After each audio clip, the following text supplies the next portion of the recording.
Assalamu alaikum students.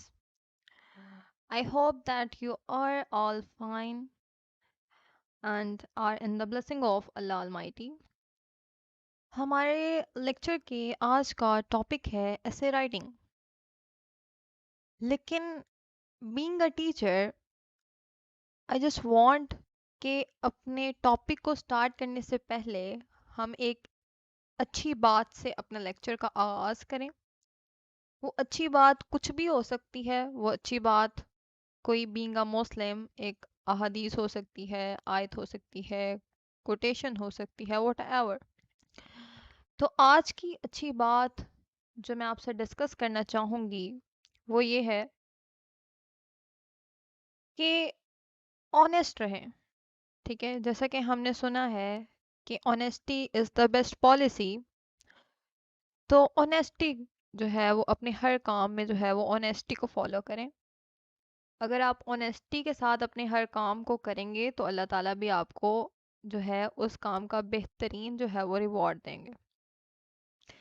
तो उम्मीद है कि आप इस बात को समझेंगे कि अपने इर्द गिर्द के लोगों के साथ, अपने स्टूडेंट लाइफ में, अपने एग्ज़ाम्स, अपनी परफॉर्मेंस, अपने रिलेशंस, हर चीज़ को जो है वो ऑनेस्टी के साथ जो है वो फिलअप करेंगे।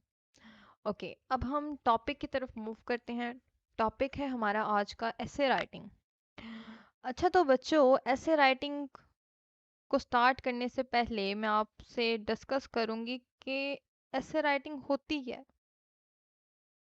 ऐसे राइटिंग हमारे पास जो है वो बेसिकली एक आप ये कह लें कि एक हमारे पास यहाँ पे जो है वो एक पीस ऑफ पेपर है जिसके अंदर हम किसी भी टॉपिक को जो है वो एक्सप्लेन करते हैं। ठीक है, फॉर एग्ज़ाम्पल हमारे पास एक टॉपिक है जी, अल्लामा मोहम्मद इकबाल। ठीक है, हमने उनके बारे में लिखना है। ठीक है, उनकी डेट ऑफ बर्थ से लेके हमने उनकी डेट ऑफ डेथ तक जो है वो जाना होता है। तो हम क्या करते हैं, एक हमारे पास एक पेपर होता है, एक पीस ऑफ पेपर होता है, और उसके अंदर हम जो है वो इसको नोट डाउन करते हैं, अपनी कंप्रीहेंसिव फॉर्म में लिखते हैं। ठीक है, एक कंक्लूड फॉर्म में। तो दुनिया में जितनी भी चीज़ें हैं उनके बारे में एक प्रिसाइज फॉर्म में लिखना विद स्पेसिफिक आर्गुमेंट्स डालना, यानी उसमें दलीलें अंदर पेश करना कि ये चीज़ ऐसे है, ऐसे है। ठीक है, और डिफरेंट टॉपिक्स पे रिसर्च करके उनको लिखना एक पेपर की फॉर्म में, तो उसे हम कहते हैं एसे।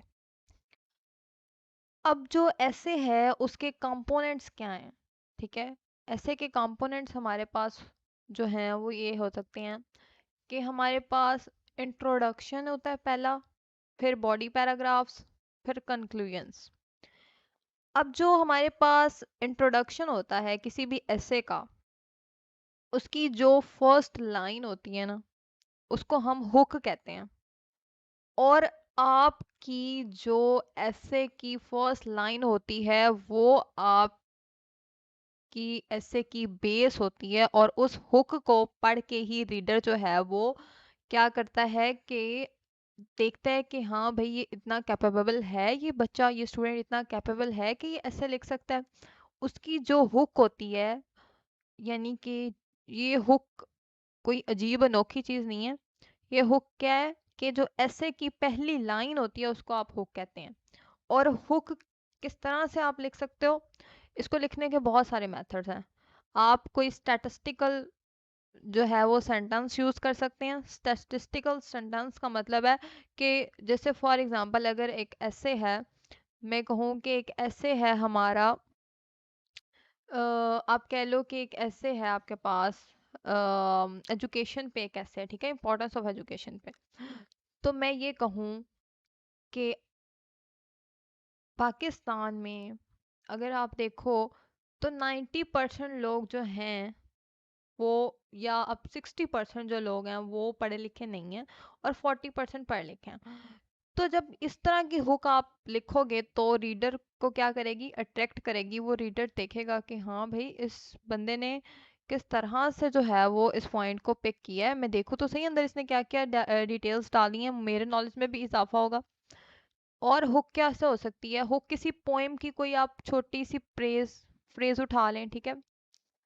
उसके बाद कोई किसी का कोटेशन उठा लें, ठीक है, कोई यूनिक सेंटेंस उठा लें, ये आपकी हुक होती है जो रीडर को फोकस करती है, रीडर को इंगेज करती है, रीडर को अट्रैक्ट करती है अपनी तरफ के, रीडर आपका ऐसे पढ़ने पे मजबूर हो जाए। तो हुक आपकी इस तरह से इंटरेस्टिंग होनी चाहिए।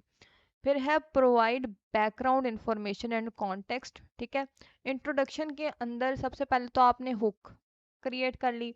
दूसरा काम आपने करना है कि उस टॉपिक के बारे में, जैसे फॉर एग्जांपल हमारा टॉपिक था चेनाबल डिजास्टर, ठीक है। चेनाबल जो है वो जिसमें एक डिजास्टर हुआ, या फिर आप कोई भी अर्थक्वेक ले लो, किसी भी कोई रोड एक्सीडेंट कुछ भी, तो उसका बैकग्राउंड क्या था, यानी कि उसकी रीजंस कैसे वो हुआ, उसकी हिस्ट्री क्या थी उसकी जगह, ठीक है। देन हमारे पास है थीसिस स्टेटमेंट। थीसिस स्टेटमेंट वो स्टेटमेंट होती है जिस पे पूरा ऐसे आपका बेस करा होता है, यानी कि इंट्रोडक्शन के बाद जब आप बॉडी पैराग्राफ्स की तरफ जाते हैं तो आपकी ये इंट्रोडक्शन है, ठीक है। इसके बाद जब आप ये बॉडी पैराग्राफ के ऊपर जाते हैं ना, देन आपका जो है वो जो थीसिस स्टेटमेंट है वो आपकी काम आती है, ठीक है। बॉडी पैराग्राफ के लिए बहुत ज़रूरी होती है। जब हम इंट्रोडक्शन के अंदर थीसिस स्टेटमेंट को एडअप कर लेते हैं, तो उस थीसिस स्टेटमेंट को फॉलो करते हुए हम आगे नेक्स्ट फर्दर बॉडी पैराग्राफ्स को जो है वो बिल्ड करते हैं।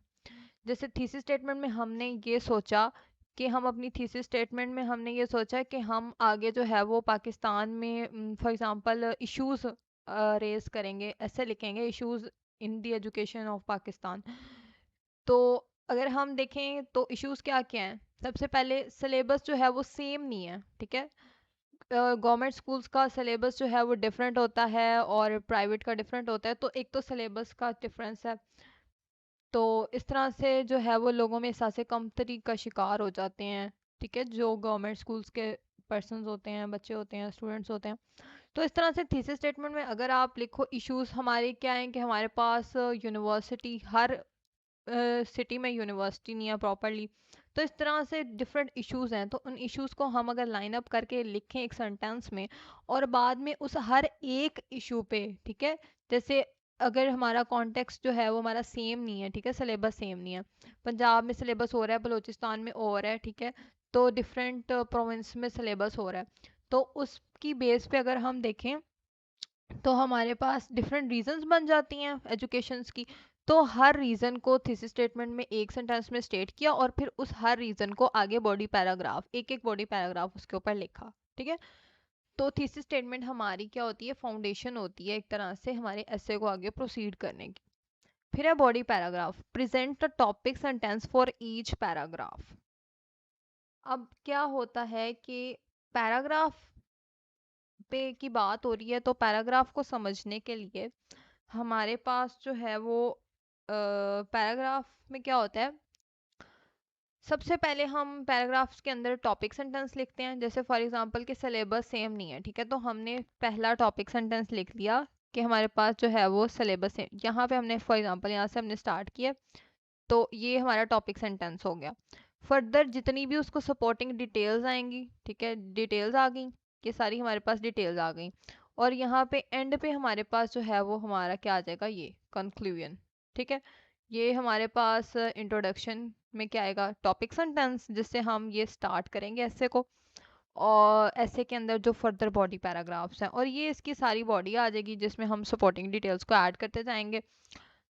अब ऐसे में मैंने अभी क्या बताया, सबसे पहले हमारे पास क्या होती है, एक हुक होती है, हुक के बाद हम थोड़ा सा बैकग्राउंड देते हैं, बैकग्राउंड के बाद हम थोड़ी सी थीसिस स्टेटमेंट बनाते हैं, उस थीसिस स्टेटमेंट की बिहाफ पे हम आगे फर्दर बॉडी पैराग्राफ्स जो हैं वो लिखते हैं। बॉडी पैराग्राफ्स ऐसे के अंदर कोई 3 से 4 बॉडी पैराग्राफ इनफ होते हैं, ठीक है। अगर आपने गुड ऐसे लिखना है, अगर लॉन्ग ऐसे लिखना है तो 5 6 7 आपकी डिपेंड करता है आप पे। उसके बाद नेक्स्ट जो है वो हमारे पास, जब बॉडी पैराग्राफ्स ख़त्म हो जाते हैं, कंक्लूजन आ जाता है। कंक्लूजन में हम क्या करते हैं, हम अपने पॉइंट्स को जो है वो समराइज करते हैं, ठीक है। मेन मेन जितने भी पॉइंट्स होते हैं उन्हें समराइज करते हैं, और मेन जो पॉइंट होता है कि जो हमने थीसिस स्टेटमेंट बनाई थी ना, थीसिस स्टेटमेंट, उसको हम क्या करते हैं, रीस्टेट करते हैं। अगर मैं इजी वर्डिंग में समझाऊं तो ऐसे है कि जब उर्दू, जो हमारी उर्दू की नज़में होती हैं, उसके अंदर एक क्वेश्चन आता है कि इसको जो है वो आप उसकी नसर करें, ठीक है। तो हम क्या करते हैं, वो जो शेर होता है, शेर को हम अपनी एक लाइन में लिख लेते हैं, उसको थोड़ी सी वर्डिंग चेंज करके। इसी तरीके से थीसिस स्टेटमेंट जो हमने इंट्रोडक्शन वाले पैराग्राफ में यहाँ पे हमने बनाई थी, उसी को हम रीस्टेट करते हैं अपनी वर्डिंग में और उसे कंक्लूजन में ऐड कर देते हैं। Leave the reader with a thought provoking closing statement, और एक ऐसा हम रीडर, पढ़ने वाले के माइंड में हम एक ऐसा जो है वो ऐड करते हैं कि वो हमारे ऐसे के बाद वो सोचने पे मजबूर हो जाए कि हाँ वाकई इसमें दलीलें थी, लॉजिक्स थी, तो उस चीज़ के बारे में वो सोचने पे मजबूर हो जाए। जैसे अभी एग्जांपल दी थी कि अगर इश्यूज हैं हमारे पाकिस्तान के, तो इश्यूज के बारे में वो सोचे, ठीक है। वो जो ऐसे, अगर हम ऐसे अपने पब्लिश करते हैं, तो उन इश्यूज के ऊपर, उन इश्यूज को देखे, ठीक है, एजुकेशन के कौन कौन से इश्यूज हैं, तो उन इश्यूज को वो देखे कि हाँ, मतलब इतना अट्रैक्टिव आप कैसे होना चाहिए कि वो अगले को जो है वो परसुएसिव फॉर्म में होना चाहिए। आगे इसकी फर्दर टाइप्स भी होती हैं ऐसे की, वो हम नेक्स्ट वीडियो में डिस्कस करेंगे। लेकिन ऐसे का जो मेन मोटिव होता है वो आपको ये अगले को इम्फिसाइज हो, ठीक है, अगला इस बात पे मजबूर हो जाए कि वो आपके जब ऐसे को रीड आउट करे तो उसमें जो भी प्रॉब्लम डिस्कस हो वो आगे फर्दर पब्लिश हो के वो सॉल्व हो, ठीक है। तो ये था आज का हमारा लेक्चर। उम्मीद है आपको इससे राइटिंग की समझ आई होगी।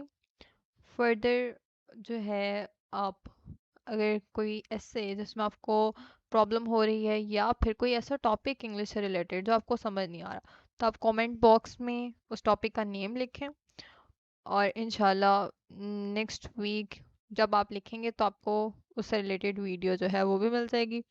ओके स्टूडेंट्स, अल्लाह हाफिज़, अपना ख्याल रखिएगा, फ़ी अमानिल्लाह।